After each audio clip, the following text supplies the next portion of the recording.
امریکی کانگریس کے نئے سیشن کا آغاز دعاؤں سے کیا گیا، جس میں مختلف مذاہب اور سیاسی جماعتوں کے اراکین نے شرکت کی۔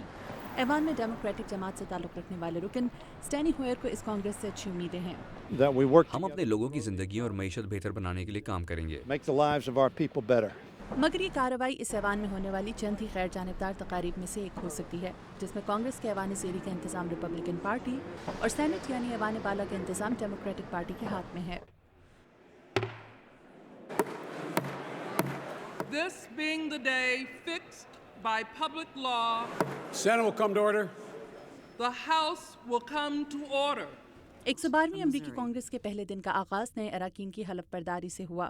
سینٹ کی صدارت امریکی نائب صدر جو بائیڈن نے کی، لیکن زیادہ تر سینیٹرز اس ماہ رخصت پر رہیں گے۔ Do you solemnly swear کیا آپ قسم اٹھاتے ہیں کہ آپ امریکی آئین کی پاسداری کریں گے؟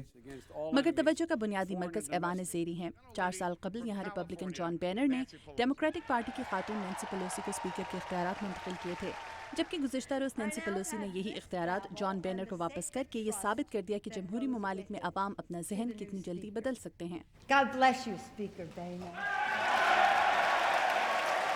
بینر کے مطابق امریکی ووٹرز نے کانگریس میں تبدیلی لا کر ملک میں چیزوں کی تبدیلی کا اشارہ دیا ہے۔ We will dispense ہم یہ رسمی سوچ بدلنے کی کوشش کریں گے کہ بڑے قوانین اور ان کا فوری اطلاق بہتر طریقہ کار ہے۔ is good legislating. بینر کو اپنی جماعت میں بھی چند دشواریوں کا سامنا ہوگا۔ اس ایوان میں 88 نئے ریپبلکن اراکین چنے گئے ہیں، جن میں سے بابی شلنگ جیسے ریپبلکنز کے نزدیک عوام نے ان کا انتخاب واشنگٹن میں تبدیلی لانے کے لیے کیا ہے۔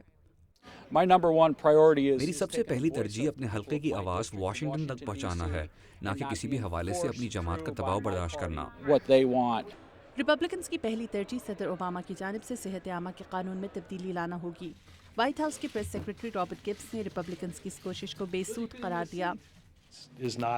ریپبلکنز جانتے ہیں کہ نہ تو یہ ترمیم صدر اوباما کی میز تک آئے گی، نہ ہی سینٹ سے منظور ہوگی۔